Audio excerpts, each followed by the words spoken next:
What little thing can you do to bring more love into your relationship this week? And this is also really for our listeners to bring this question into this week. What little thing can you do? And you might be listening to this and be in between relationships. You might be in one of those it's complicated situations, but that question can still exist. What can you do to bring more love into your relationship this week? That relationship can be even with somebody who maybe you're not even in a relationship with anymore. Yeah, or even with yourself, like that in itself is a relationship. Like, what can you do to improve the relationship that you have with yourself? And that's huge, because self-love, I've got to say, but love is not just a whole sort of cocktail of like speed and cocaine and Molly and whatever else. Love is a hero's journey that is exciting, but it's challenging.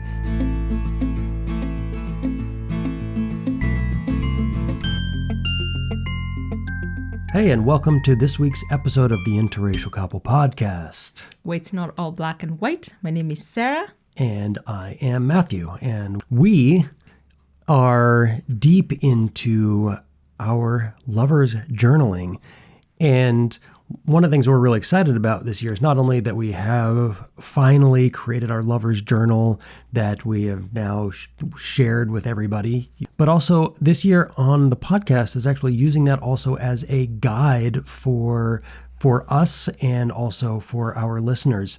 You know, the journey in love, the journey in a relationship is like a hero's journey. You know, it's not an easy path. It's not boring. It's not, a lifetime of Mai Tais and margaritas on the beach. No, that's what I thought it should. I know. It has been pitched as if it's that. Right. Exactly. It's like, this is this great thing. When you find it, it's amazing and wonderful. You're in love forever thereafter. And you are in love. You can be in love, but love is not just a whole sort of cocktail of like speed and cocaine and Molly and whatever else. Love is a hero's journey that is exciting, but it's challenging. And I think one of the things that people miss about that conversation, or particularly around being a hero or whatever, is that when we watch a movie or we read a book and we get to the end of that and it's like, and now that's the happily ever after. But rather than remembering is that at that point, when you get to that like ending and everybody feels great and whatever, you're old or you're dead or you've kind of gone through all of that stuff. But our life is everything that happens between the very beginning of the story when we become interested in it and the very end when we can say, we can just relax and know that everything is good. But our entire life is in between those two places. Yeah. And I feel like this week I have been in between, not the happy ending, but the struggle part of it, I think like this week I hit 30-something midlife crisis, and I've been hitting it a lot. I want to be like, it's this week. Oh, yeah, last week too. And the week before that. Yeah, so. Yeah, but let me just finish. Like, I feel like when I am like struggling, it does affect my relationship, and it's bringing up, I think, when I wrote, and we're gonna dig into the journal. Like, I was like, one of the things, like, like on other thoughts, I was like, my struggling is affecting my relationship because you get to see me in my deepest of fears and in my most challenged times. Yeah. Well, I actually wrote about that too, as being the person observing that. And in some ways, at times, like yesterday, taking the brunt of that, right? And yet understanding that that's actually a part of it. Like I didn't, I'm not in this relationship with a human being that doesn't make mistakes. And I was almost going to say I'm not in a relationship with a perfect person, but that would actually be a bit of a misconception on the idea of perfection. Because as a human being, you are going to be imperfect. So therefore, if you're going to be a perfect person for me, you actually have to also be imperfect, because you also have to challenge me to rise to the occasion of being there and still being present and not being reactionary or whatever when you are having your moments. Or how do I, one of the things that I also talked about and we'll get to is, how can I be there in the right way for you? And I think some people in relationships feel like, oh, this is too much. Why is it so complicated? And it's okay that it's complicated. Like, life is complicated. And if it was easy, literally, I say this around creativity work that I do and in relationship works. Like, at some point when you were a kid, you stopped playing Go Fish or the Game of War. Why? Because it's simple and therefore it gets boring. But in a relationship, it's not a game of Go Fish. It's not a game of war. It's not a game of hopscotch. The stakes rise and it gets more difficult. It gets more complicated. Good. Yesterday or all this week was complicated for me, knowing when to step in as just a listener and when to step in to help you with your struggle. And I failed at that. And I could have said, that's complicated. But yeah. Yeah, I think there was like no failure in that. And I was like, last night I was like, all I needed was to drink water and cry. Like, there was nothing that I or anyone could have done. Like, it wasn't, I didn't want to give myself a pep talk. I didn't want to go on a walk. I didn't want to go on a hike. I didn't want to have some chocolate. I just wanted to have some water. And I cried for 2 hours. And it helped. And I dug and weeded the flowers. The funny thing about it too was, like, as I'm drinking my water and crying for 2 hours, I could hear you outside laughing with your friend at the top of your lungs. I was just like, you were having such a great conversation with your friend that I was just like, wow. Well, I also had to dig for a little while before I could, and she actually texted me and said, now's a good time. And I said, give me 5. And I went and dug. And then I dug till I was, I think, in a place where I said, okay, well, great. I just dug and now I can have a conversation. Then I can come back in and ask you what you needed. I said, would you like some water? He said, yes, I would like some water. And that was all it was. It was very simple. Simple and fun. Oh my God. Okay. So this week we are on our 3rd week of our Lover's Journal. Oh, and good news, by the way, they are being shipped. So they are on their way. We're super excited. We're going to get stacks of them. We're really excited.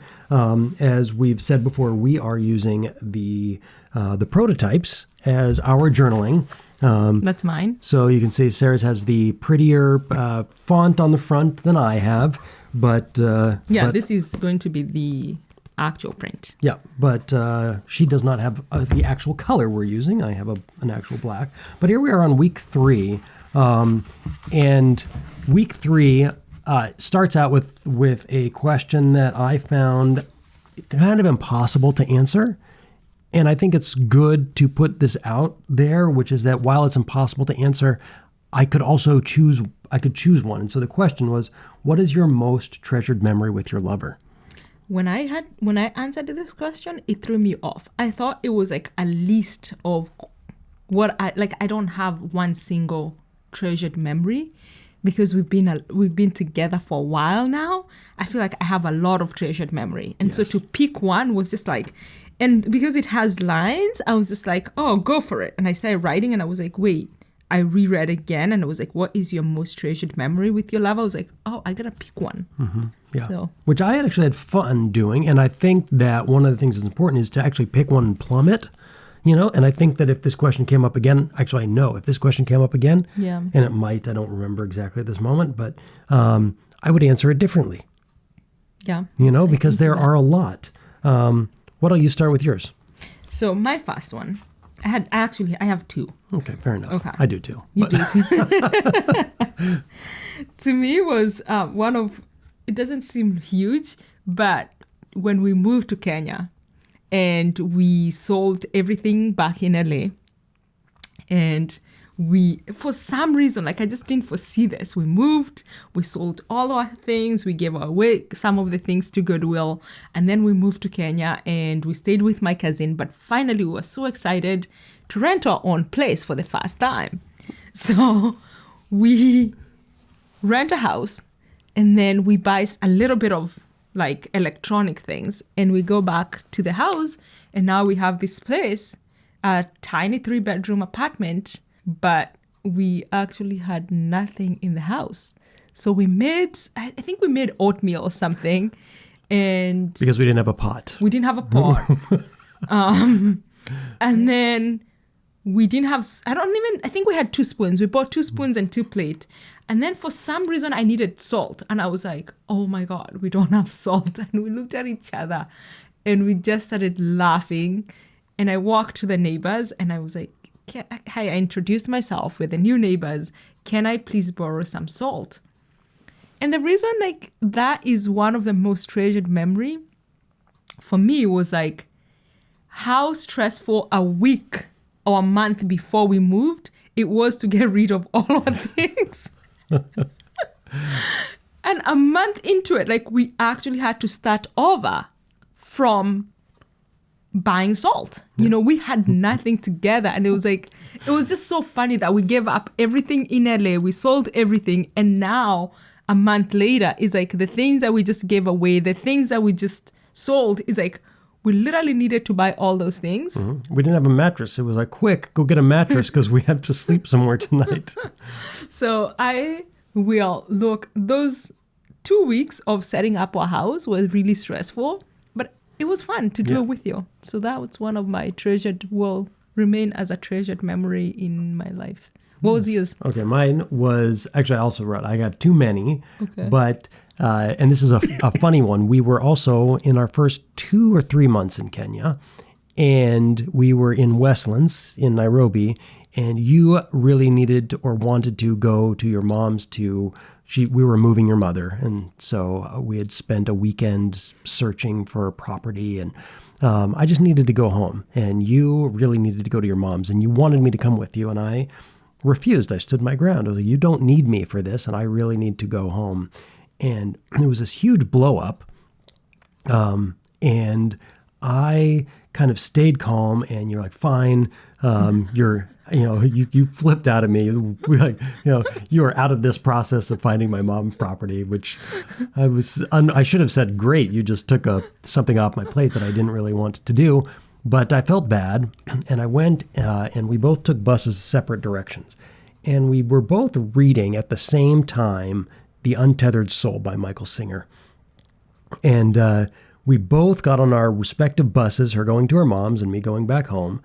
And we both were reading the book. And as I sat there reading it, all of a sudden I just thought, like this was okay. It's all okay.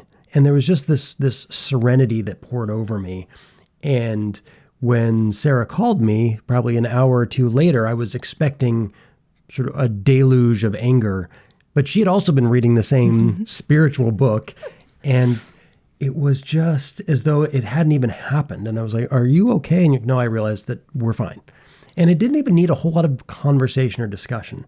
And that is such a treasured memory for me, because at that point, there was a sense that we're committed in the right way to each other, and just to come through what could have been a real challenge. First was me kind of really standing for what was important, and then for us both to come to this place of saying just an understanding with each other. I thought this is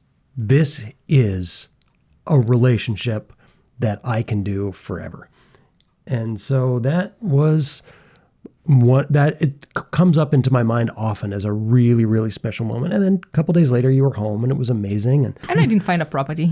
No, and you wouldn't have been any more property finding successful had I been there. No. So that was mine. And then I also kind of said, or our first weekend together at Arrowhead. Oh my God, me too. Our first trip together to Arrowhead. So it was both our first 2 months in Kenya and our trip to Arrowhead. There you go. That was special. Hey, I guess we should keep doing this. We should keep doing this. I think we're good together. Nice. All right. Next question So, by the way, I also want to say for those who are working with the journal, or even if you're not working with the journal, and you have treasured memory or something that you want to share, by all means, find us on Instagram and on Facebook. On Instagram, we are Journal for Lovers. On Facebook, you'll find us at The Interracial Couple and theinterracialcouple.com. Make sure to be in touch. We want to hear what's going on for you, what works, what doesn't, and maybe we can share some of your insight and or questions on one of our future episodes.